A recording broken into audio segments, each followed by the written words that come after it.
Part 1. 1. What's it going to be then, eh? There was me, that is Alex, and my 3 droogs, that is Pete, Georgie, and Dim. Dim being really dim. And we sat in the Corova milk bar, making up our residocs what to do with the evening. A slip, dark, chill winter bastard, though dry. The Corova milk bar was a milk plus mesto, and you may, oh my brothers, have forgotten what these mestos were like. Things changing so scurry these days, and everybody very quick to forget, newspapers not being read much neither.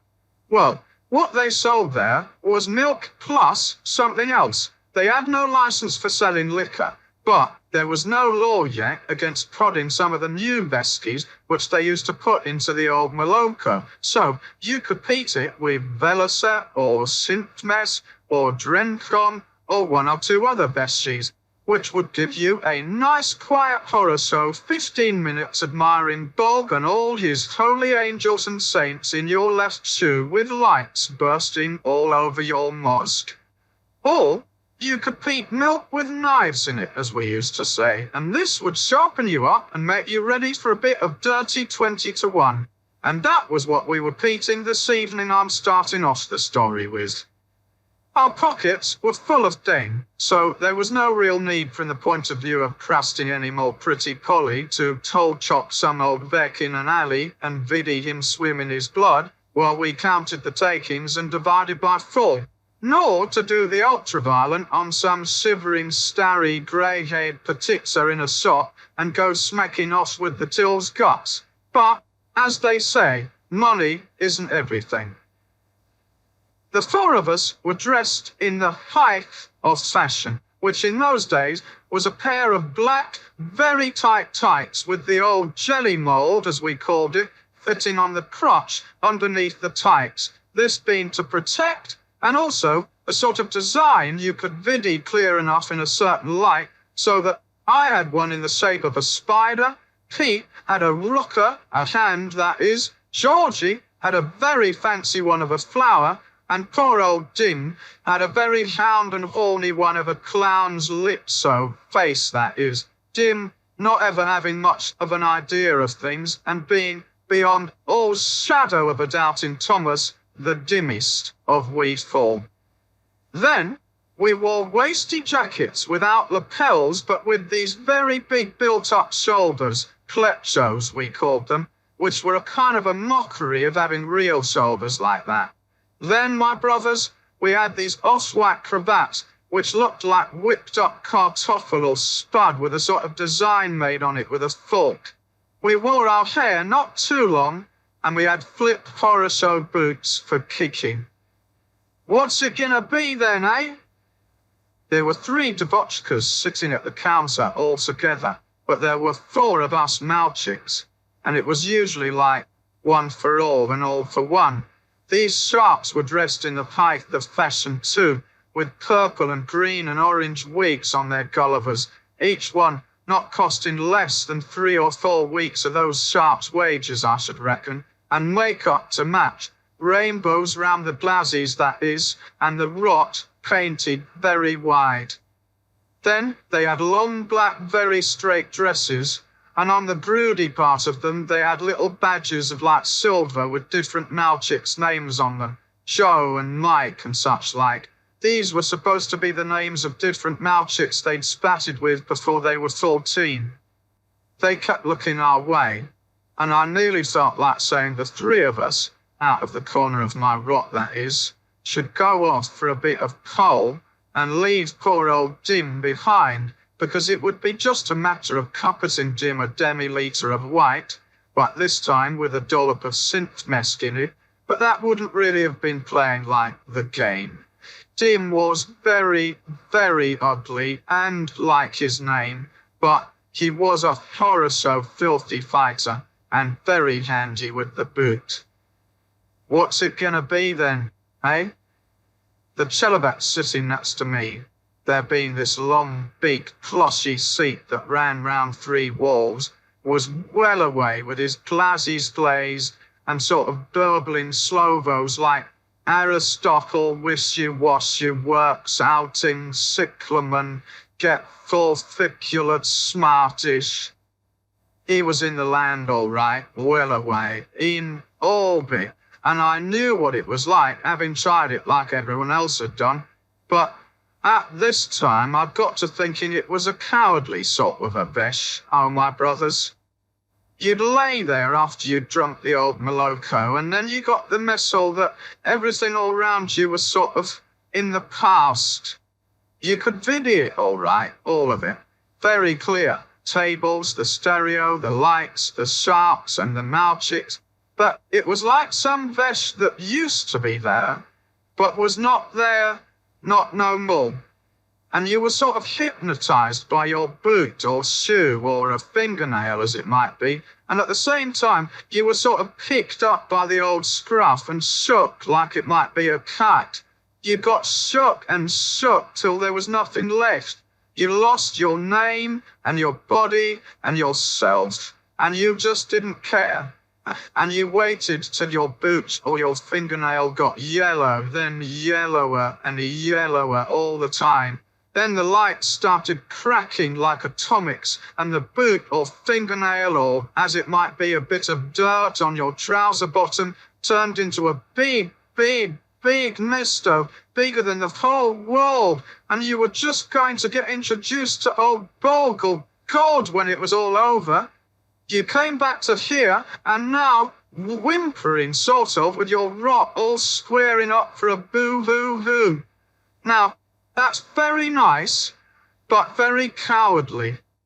You were not put on this earth just to get in touch with God. That sort of thing could sap all the strength and the goodness out of a Chelovek. What's it going to be then, eh? The stereo was on, and he got the idea that the singer's galosс was moving from one part of the bar to another, flying up to the ceiling and then swooping down again and whizzing from wall to wall. It was Bertie Lasky rasping a real starry oldie called You Blister My Paint. One of the three petitzes at the counter, the one with the green wig, kept pushing her belly out and pulling it in time to what they called the music. I could feel the knives in the old Moloko starting to prick, and now I was ready for a bit of 20-1. So I yelped, "Ow, ow, ow, ow," like a doggy. And then I cracked this vet who was sitting next to me and well away and burbling, a horror-show crack on the oko, or earhole, but he didn't feel it, and went on with his telephonic hardware, and when the far-far-cunal gets a rubber-dub-dub, he'd feel it all right when he came to, out of the land. "We're out," said Georgie. "Oh, just to keep walking," I said, "and biddy what turns up, oh my little brothers." So we scattered out into the big winter notchie and walked down Margarita Boulevard and then turned into Boothby Avenue, and there we found what we were pretty well looking for, a Malinky chest to start off the evening with. There was a doddery, starry, schoolmaster-type vet, glasses on and his rot open to the cold notchy air. He had books under his arm and a crappy umbrella, and was coming round the corner from the public biblio, which not many loodies used those days.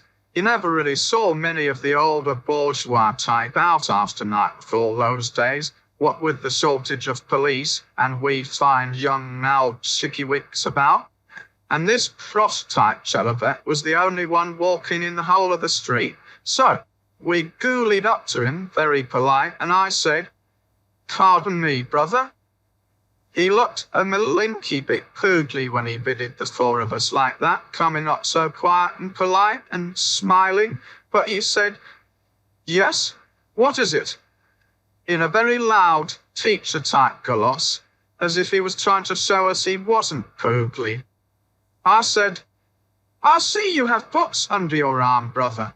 It is indeed a rare pleasure these days to come across somebody that still reads, brother." "Oh," he said, all shaky, "is it? Oh, I see."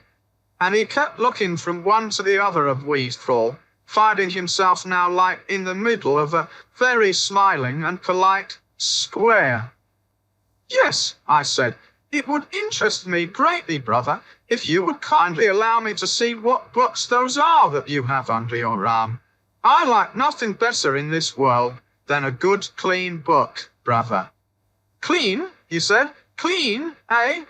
And then Pete scratted these 3 books from him and handed them round real scurry. Being 3, we all had 1 each to biddy at, except for Dim. The one I had was called Elementary Crystallography. So I opened it up and said, "Excellent, really first class," keeping turning the pages. Then I said in a very shocked type gloss, "But what is this here? What is this filthy Slovo? I blush to look at this word. You disappoint me, brother. You do really." "But," he tried, but, "Now," said Georgie, "here is what I should call real dirt. There's one Slovo beginning with an F and another with a C." He had a book called The Miracle of the Snowflake. "Oh," said poor old Dim, snotting over Pete's shoulder and going too far like he always did. "It says here what he done to her, and there's a picture and all. Why," he said, "you're nothing but a filthy-minded old skite bird." "An old man of your age, brother," I said, and I started to rip up the book I'd got, and the others did the same with the ones they had, Dim and Pete doing a tug-of-war with the rhombohedral system. The starry prof type began to preach, "But those are not mine. Those are the property of the municipality. This is sheer wantonness and vandal work," or some such Slovos. And he tried to sort of wrest the books back off of us, which was like pathetic. "You deserve to be taught a lesson, brother," I said. "That you do."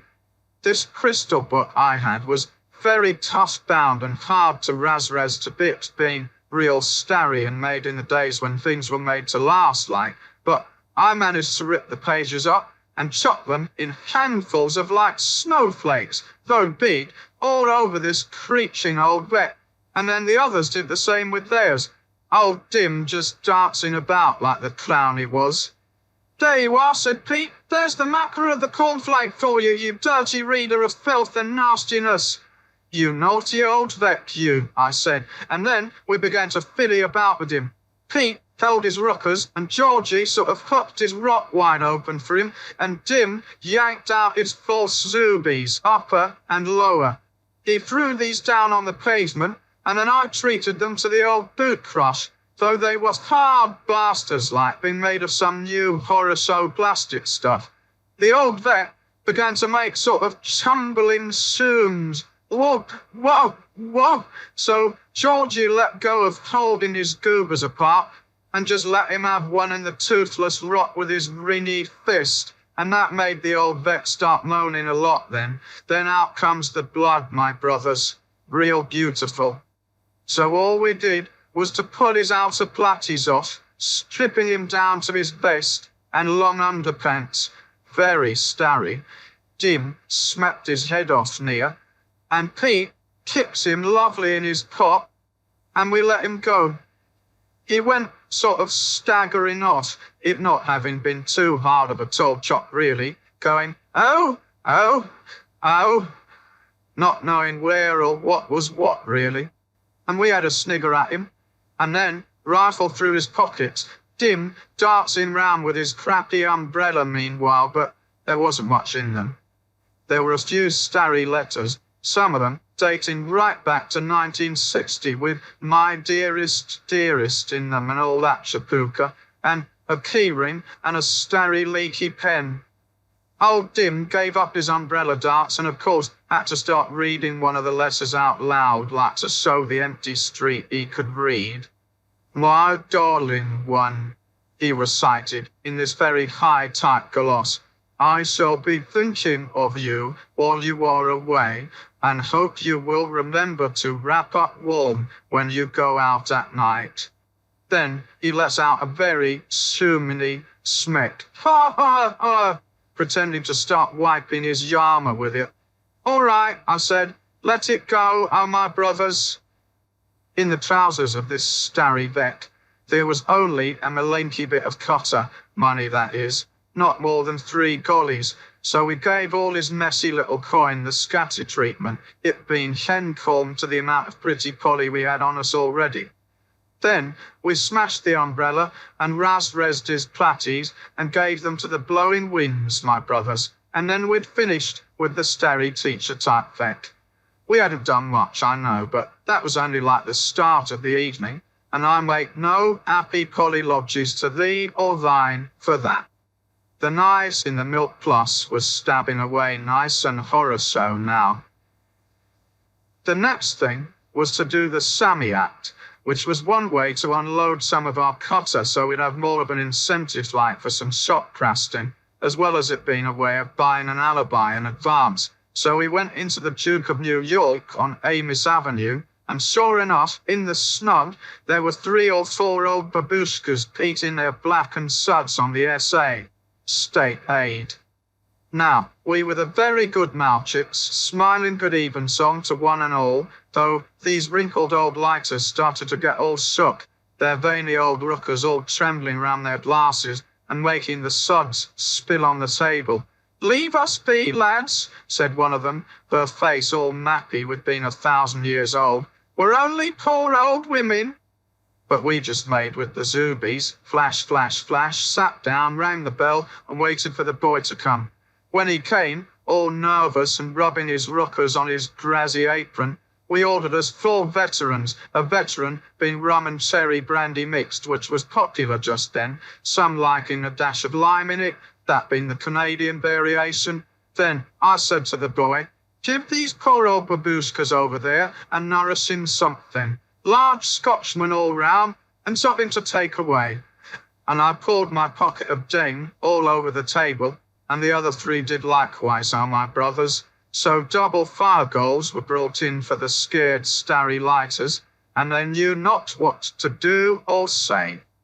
One of them got out, "Thanks, lads," but you could see that they thought there was something dirty like coming. Anyway, they were each given a bottle of Yank General, cognac that is, to take away, and I gave money for them to be delivered each a dozen of blackened suds that following morning, they to leave their stinking old China's addresses at the counter. Then, with the coster that was left over, we did purchase, my brothers, all the meat pies, pretzels, cheese snaps, crisps, and chop bars in that mezzo, and those 2 were for the old sharps. Then we said, "Back in a minuta," and the old patipsers were still saying, "Thanks, lads," and "God bless you, boys," and we were going out without 1 cent of cotter in our garments.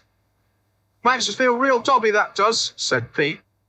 You could believe that poor Dim the Dim didn't quite pony all that, but he said nothing for fear of being called gloopy and a domeless wonder boy. Well, we went off now round the corner to Atley Avenue, and there was this sweets and cancers shop still open. We'd left them alone near 3 months now, and the whole district had been very quiet on the whole, so the armed militants or Ros patrols weren't round there much, being more north of the river these days. We put our maskies on. New jobs these were, real horror show, wonderfully done really. They were like faces of historical personalities.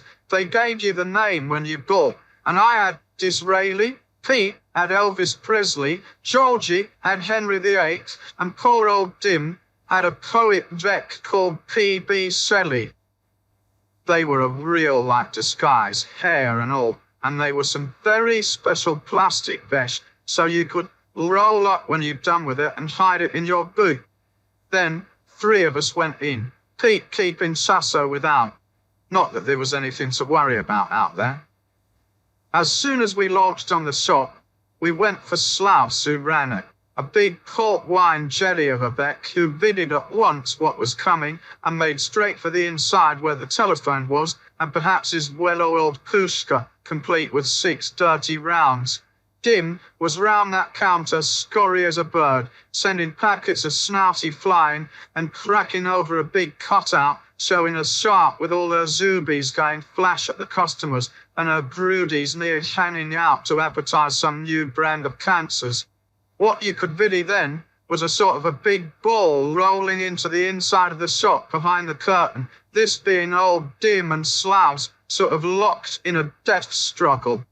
Then you could slushy panting and snoring and kicking behind the curtain, and there she's falling over and swearing, and then glass going smash, smash, smash. Mother Slouse, the wife, was sort of throws behind the counter. We could tell she would preach murder given one chance, so I was round that counter very scurry and had a hold of her, and a horror so big lump she was too, all nuking of scent and with flip-flop big bobbing broodies on her. I'd got my rooker round her rock to stop her belting out death and destruction to the four winds of heaven, but this lady doggy gave me a large, foul, big bite on it, and it was me that did the preaching, and then she opened up beautiful with a flip yell for the Millicents. Well, then she had to be toe-chopped proper with one of the weights for the scales, and then a fair tap with a crowbar they had for opening cases, and that brought the red out like an old friend. So we had her down on the floor, and a rip of her platties for fun, and a gentle bit of the boot to stop her moaning, and viddying her lying there with her broodies on so, I wondered should I or not. But that was for later on in the evening. Then we cleaned the till, and there was flipped horror show takings that notchy, and we had a few packs of the very best hot cancers apiece, and then off we went, my brothers. A real big, heavy, great bastard he was, Dim kept saying. I didn't like the look of Dim. He looked dirty and untidy, like a vet who'd been in a fight, which he had been, of course, but you should never look as though you have been. His cravat was like someone had trampled on it. His masky had been pulled off, and he had floor dirt on his lip side. So we got him in a natty way and tidied him up a malinky bit, soaking our tash tucks in spit to cheese the dirt off. The things we did for old Dim. We were back in the Duke of New York, very scurry, and I reckon by my watch we hadn't been more than 10 minutes away.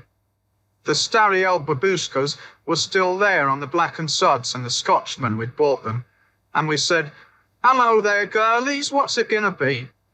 They started on the old, "Very kind lads, God bless you boys," and so we rang the collar and brought a different waiter in this time, and we ordered beers with rum in, being sore of thirst, my brothers, and whatever the old petitzers wanted.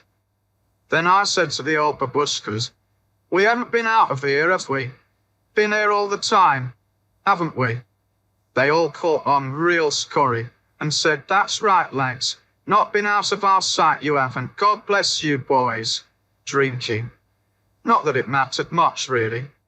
About half an hour went by before there was any sign of life among the Millicents, and then it was only two very young roses that came in, very pink under their big coppers slemmies. One said, "You lot know anything about the happenings at Slouse's shop this night?" "Us?" I said, innocent. "Why? What happened?" "Stealing and roughing. 2 hospitalizations. Where have you lot been this evening?" "I don't go for that nasty towing," I said. "I don't care much for these nasty insinuations. A very suspicious nature all this betokeneth, my little brothers. They've been in here all night, lads." The old sharp started to creep out. "God bless 'em, there's no better lot of boys living for kindness and generosity. Been here all the time they have, not seen them move, we haven't." "We're only asking," said the other young Millicent. "We've got our job to do like anyone else." But they gave us the nasty warning look before they went out. As they were going out, we handed them a bit of lip music.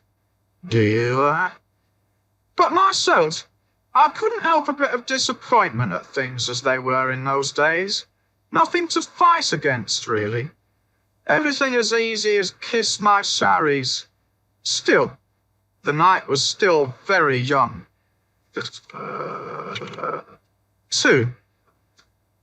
When we got outside of the Duke of New York, we viddied, by the main bar's long-lighted window, a burbling old pianista or drunkie, howling away at the filthy songs of his fathers and going blurt blurt in between as it might be a filthy old orchestra in his stinking rotten guts.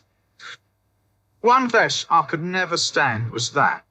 I could never stand to see a mood all filthy and rolling and burping and drunk, whatever his age might be, but more especially when he was real starry like this one was. He was sort of flattened to the wall, and his platties were a disgrace, all creased and untidy and covered in caul and mud and filth and stuff. So we got hold of him and cracked him with a few good horror-so toe chops, but he still went on singing. The song went, "And I will go back to my darling, when you, my darling, are gone." But when Dim fisted him a few times on his filthy drunkard's rot, he shut up singing and started to preach, "Go on, do me in, you bastard cowards. I don't want to live anyway, not in a stinking world like this one." I told Dim to lay off a bit then, because it used to interest me sometimes to sleuthy what some of these starry decreps had to say about life and the world. I said, "Oh, and what's stinking about it?" He cried out, "It's a stinky world because it lets the young get on to the old like you've done, and there's no law, no order no more." He was preaching out loud and waving his rookers and making real horror show with the Slovos, and the old blew-up coming from his kishkas like something was orbiting within, or like some very rude, interrupting sort of a mood making assume, so that this old vet kept sort of threatening it with his fists, shouting, "It's no world for an old man any longer, and that means that I'm not one bit scared of you, my boyos, because I'm too drunk to feel the pain. If you hit me and if you kill me, I'll be glad to be dead." We smacked and then grinned, but said nothing. And then he said, "What sort of a world is it at all? Men on the moon, and men spinning round the earth like it might be midges round a lamp. And there's no attention paid to earthly law nor order no more. So your worst you may do, you filthy, cowardly hooligans." Then he gave us some lip music, like we'd done to those young Millicents, and then he started singing again. "Oh dear, dear land, I fought for thee, and brought thee peace and victory." So we cracked into him lovely, grinning all over our lipsos, but he still went on singing. Then we tripped him, so he laid down flat and heavy, and a bucket load of beer vomit came whooshing out. That was disgusting, so we gave him the boot, one go each, and then it was blood, not song or vomit, that came out of his filthy old rot. Then we went on our way. It was round by the old municipal power plant that we came across Billy Boy and his 5 droogs. Now, in those days, my brothers, the teaming up was mostly by 4s or 5s, these being like auto teams, 4 being a comfy number for an auto, and 6 being the outside limit for gang size. Sometimes gangs would gang up so as to make like Malenki armies for a big night war, but mostly it was best to roam in these like small numbers. Billy Boy was something that made me want to sick just to viddy his fat grinning lips, and he always had this von of very stale oil that's been used for frying over and over, even when he was dressed in his best platties, like now. They viddied us, just as we viddied them, and there was like a very quiet kind of watching each other now. This would be real, this would be proper, this would be the Nos, the Uzi, the Britva, not just fisties and boots. Billy Boy and his droogs stopped what they were doing, which was just getting ready to perform something on a weedy vodka they had there, not more than 10, she creeching away but with her platties still on. Billy Boy holding her by one rooker and his number one Leo holding the other. They'd probably just been doing the dirty Slovo part of the act before getting down to a melanky bit of ultra-violence.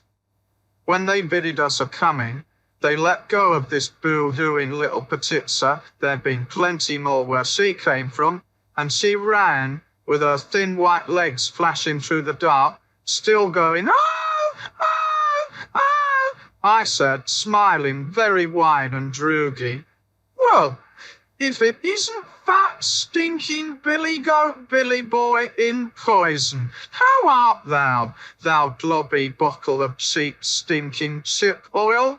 Come and get one in the yarbles, if you have any yarbles, you eunuch jelly thou." And then we started. There were 4 of us to 6 of them, like I've already indicated, but poor old Dim, for all his dimness, was worth 3 of the others in sheer madness and dirty fighting. Dim had a real horror-show length of Uzi or chain round his waist, twice wound round, and he unwound this and began to swing it beautiful in the eyes or glazzies. Pete and Georgie had good sharp noses, but I, for my own part, had a fine starry horror-show cutthroat Britva which, at that time, I could flash and shine artistic. So there we were, drapsing away in the dark, the old Luna with men on it just coming up, the stars stabbing away as it might be knives, anxious to join in the drapsing. With my Britva, I managed to slip right down the front of one of Billy Boy's Droob's platties, very, very neat, and not even touching the plot under the cloth.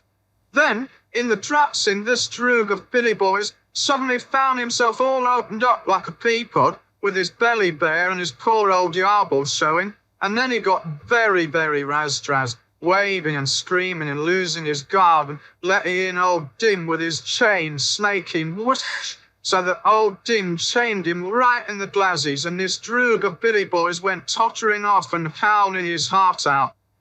We were doing very horror show, and soon we had Billy Boy's number 1 down underfoot, blinded with old Dim's chain, and crawling and howling about like an animal, but with one fair boot on the Gulliver, he was out and out and out. Of the 4 of us, Dim, as usual, came out the worst in point of looks. That is to say, his lipso was all blooded and his platties a dirty mess, but the others of us were still cool and whole. It was stinking, fatty Billy Boy I wanted now. And there I was, dancing about with my Britva like I might be a barber on board a ship on a very rough sea, trying to get in at him with a fair few slashes on his unclean, oily lipso. Billy Boy had a nose, a long flip type, but he was a melanky bit too slow and heavy in his movements to bread anyone really bad. And, my brothers, it was real satisfaction to me to waltz. Left 2, 3, right 2, 3, and carve left cheeky and right cheeky, so that, like 2 curtains of blood, seemed to pour out at the same time, one on either side of his fat, filthy, oily snout in the winter starlight. Down this blood poured in like red curtains, but you could pity Billy Boy felt not a thing, and he went lumbering on like a filthy, fatty bear, poking at me with his nose. Then we sluiced the sirens, and knew the Millicents were coming, with pushkas pushing out the police auto windows at the ready. That little weepy vodka had told them, no doubt, there being a box for calling the Roses not too far behind the Muni power plant. "Get you soon, fear not," I called, "stinking Billy Goat. I'll have your yarbles off lovely." Then off they ran, sly and panting, except for number 1 Leo out snoring on the ground, away north towards the river, and we went the other way. Just round the next turning was an alley, dark and empty and open at both ends, and we rested there, panting fast, then slower, then breathing like normal. It was like resting between the feet of two terrific and very enormous mountains, these being the flat blocks, and in the windows of all the flats you could really like blue dancing light. This would be the telly. Tonight was what they called a worldcast, meaning that the same program was being viewed by everyone in the world that wanted to, that being mostly the middle-aged, middle-class loodies. There would be some big famous stupid comic television called Black Singer, and it was all being bounced off the special telesatellites in outer space, my brothers. We waited, panting, and we could see the siren in Millicent's going east, so we knew we were all right now. But poor old Dim kept looking up at the stars and planets and the Luna, with his rock wide open like a kid who'd never viewed any such thing before, and he said, "What's on them, I wonder? What would be up there on things like that?" I nudged him hard, saying, "Come, gloopy bastard as thou art, think thou not on them. There'll be light, like down here most likely, with some jetting nice, and some others doing the knifing. And now, with the notchy still Molodoy, let us be on our way, oh my brothers."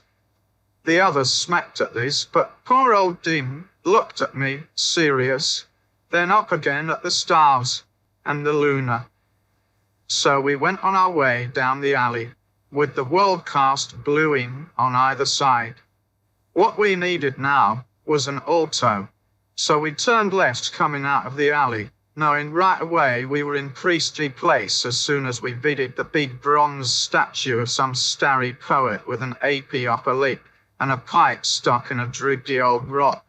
Going north, we came to the filthy old film drome, peeling and dropping to bits through nobody going there much except mouchips like me and my drood, and then only for a yell or a razres or a bit of in-out in the dark.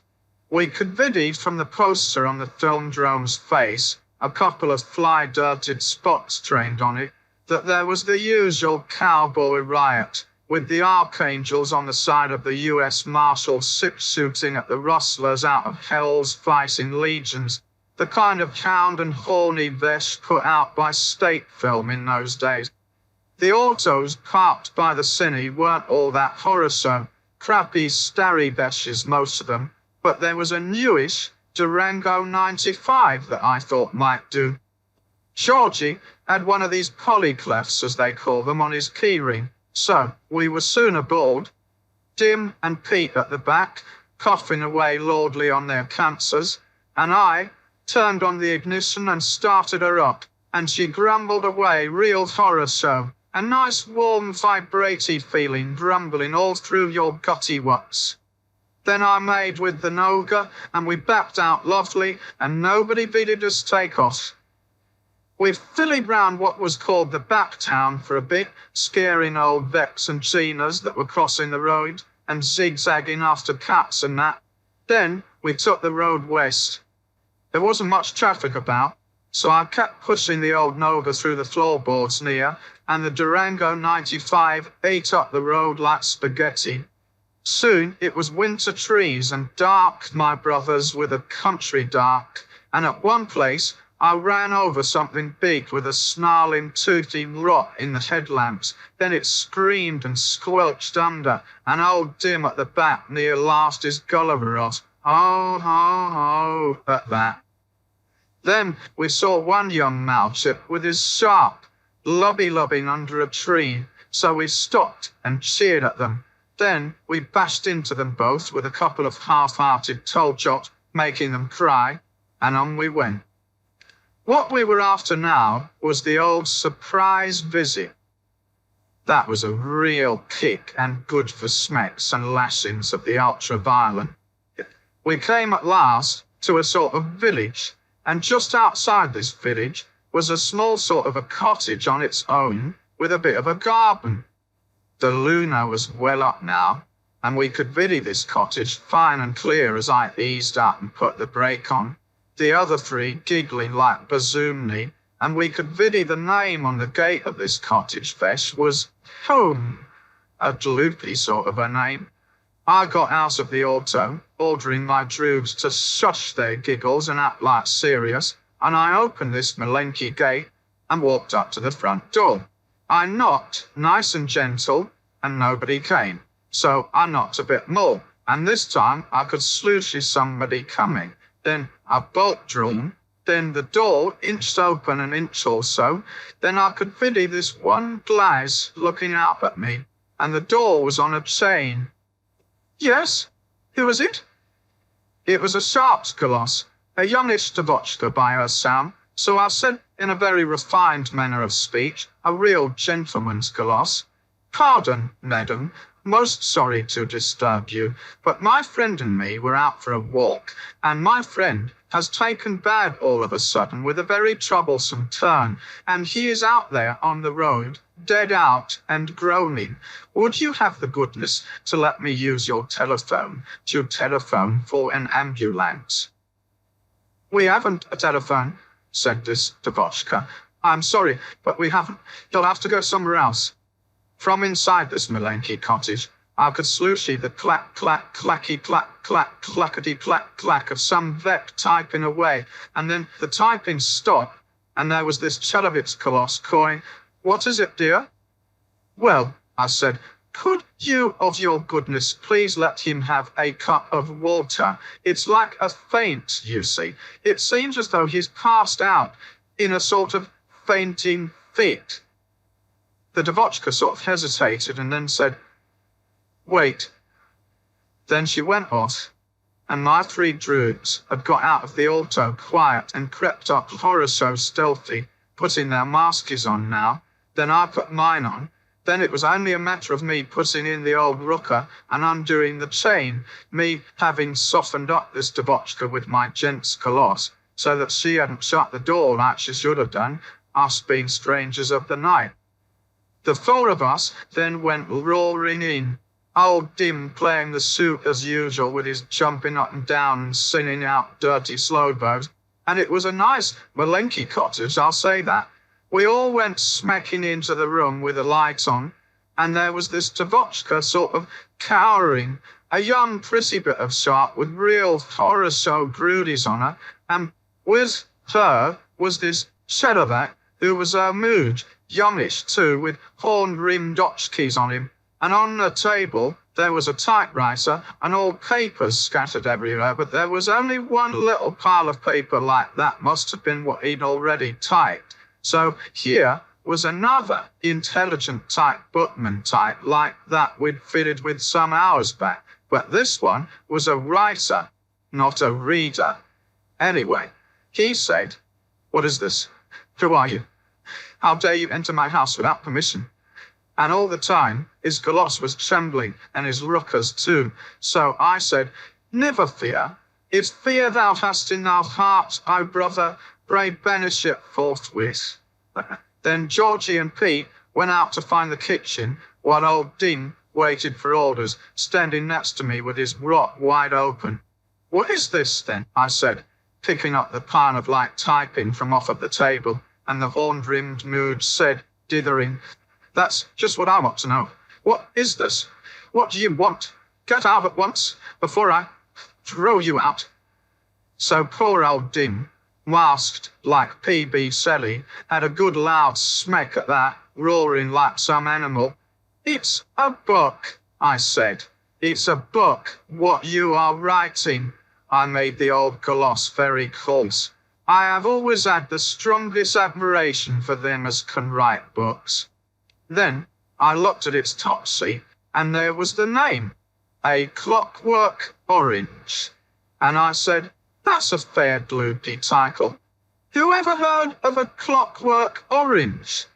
Then I read a malenky bit out loud in a sort of very high type preaching gloss. "The attempt to impose upon man, a creature of bruised and capable of sweetness, to ooze juicily at the last round the bearded lips of God, to attempt to impose, I say, laws and conditions appropriate to a mechanical creation, against this I raise my sword pen. Jim made the old lip music at that, and I had to smack myself.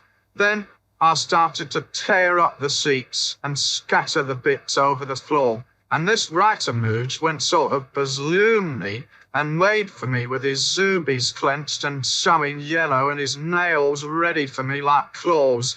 So that was old Dim's cue, and he went grinning and going, and for this vet's dithering rock. Crack, crack, first left fisty, then right, so that our dear old Droob the red vino on tap, and the same in all places, like it's put out by the same big firm, started to pour and spot the nice clean carpet and the bits of his butt that I was still ripping away at. Raz. All this time, this Tabochka, his loving and faithful wife, just stood like froze by the fireplace, and then she started letting out little malenky creatures like in time to the light music of old Dim's fisty work. Then Georgie and Pete came in from the kitchen, both munching away, though with their masks on. You could do that with them on and no trouble. Georgie with like a cold leg of something in one rooker and half a loaf of Kleb with a big dollop of Maslow on it in the other, and Pete with a bottle of beer frothing its gulliver off, and a horror-show rooker full of like plum cake. They went ho, videoing old Dim dancing around and fisting the writer vet so that the writer vet started to platch like his life's work was ruined, going boo-hoo-hoo with a very square bloody rock. But it was ho in a muffled eater's way, and you could see bits of what they were eating. I didn't like that, it being dirty and slobbery, so I said, drop that mouth, I gave no permission. Grab hold of this vet here so he can video and not get away. So they put down their fatty pishka on the table among all the flying paper, and they clocked over to the writer vet whose horn-rimmed otchkis were cracked but still hanging on, with old Dim still dancing around and making ornaments shake on the mantelpiece. I swept them all off then, and they couldn't shake no more, little brothers, while he filled with the author of A Clockwork Orange, making his lips out all purple and dripping away like some very special sort of a juicy fruit. All right, Dim, I said, now, for the other vesh, God help us all.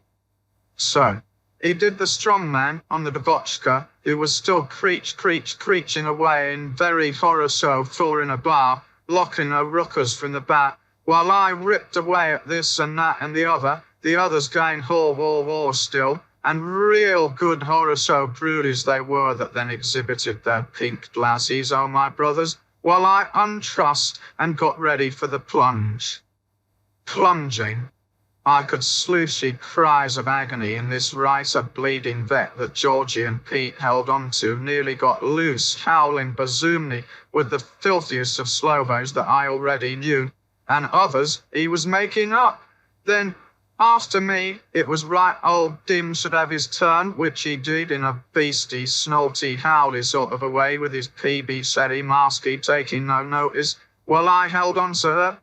Then there was a changeover, Dim and me grabbing the slobbering writer vet who was past struggling really, only just coming out with slap sort of Slovos like he was in the land in a milk plus bar, and Pete and Georgie had theirs.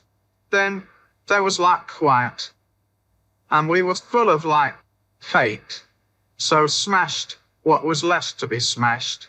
Typewriter, lamp, chairs, and Dim.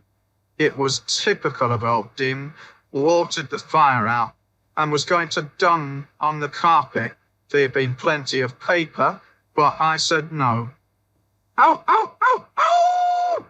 I howled.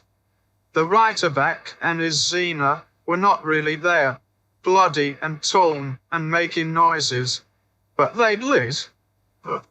So, we got into the waiting auto, and I left it to Georgie to take the wheel, me feeling that malenky bit sagged.